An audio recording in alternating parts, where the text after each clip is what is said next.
The Syrian regime is calling it a violation of international law, and Turkish President Erdogan is threatening to nip it in the bud.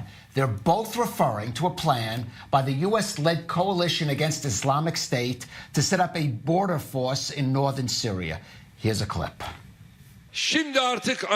Now the United States has confessed that they are forming a terror army along our border. What we have to do is strangle this terror army on our borders before it is born.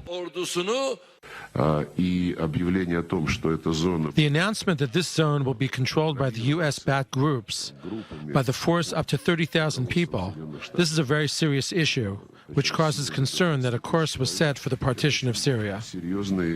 In what you just heard, they're talking about the new Syrian border security force. The U.S.-led coalition tells us there are about 230 recruits training now, with a goal of about 30,000 over the next several years. Of that, the U.S. expects 15,000 will be made up of those who served in the Syrian Democratic Forces, the SDF. The other half are now being recruited to, in their words, reflect the populations they serve, both in gender and ethnicity. Let's jump back to our senior Middle East correspondent, Mohammed Al-Qasim. Mohammed, you follow Syria very closely. We discussed the future of Syria a lot in the studio. Now we have a point where Erdogan is threatening to end the terror army of a U.S.-led coalition plan. Where do you think this could go from here? Well, that means most likely that the Turkish military will again enter Syria, and this time to directly engage with the Kurdish fighters inside Syria. This happened before, if you remember, Nurit, we covered it in 2016. That was a campaign dubbed Euphrates Shield, where the Turkish military entered and they engaged in two different fronts. One, they fought against the Islamic State organization, and the other one was against the Kurdish fighters. That campaign ended in March of 2017.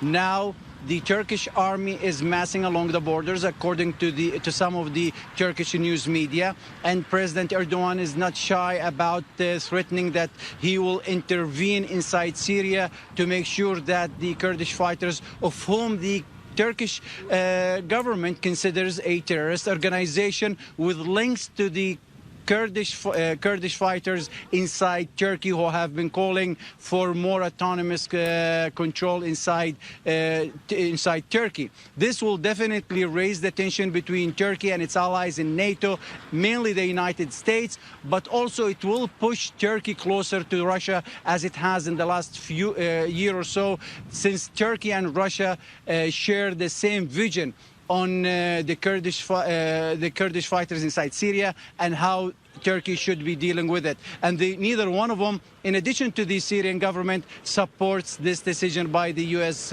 government. And Mohammed, we just saw as early as last week, Turkish-backed forces and the Syrian government forces were almost at odds and almost clashing with each other over the violence in Idlib. Now they seem to be on the same page. Are they going to be able to work together, draw together against this, I guess, common threat? Well, that shows you, Kalev, the complexity of the situation in Syria. I believe that this will maybe help ease the tension a little bit between Turkey and the Russians in terms of Russia's support of the Assad regime in its military campaign in Idlib. But most likely it will push Turkey toward Russia more, and we will see Turkey join in the negotiations in Sochi at the end of this month, and we'll see what happens next. But I do believe that Turkey now is looking closer and closer towards Russia, because Turkey's goal is making sure that the Kurds inside Syria do not establish a continuous region along its borders with a military as large as 30,000. This is what the U.S. is saying.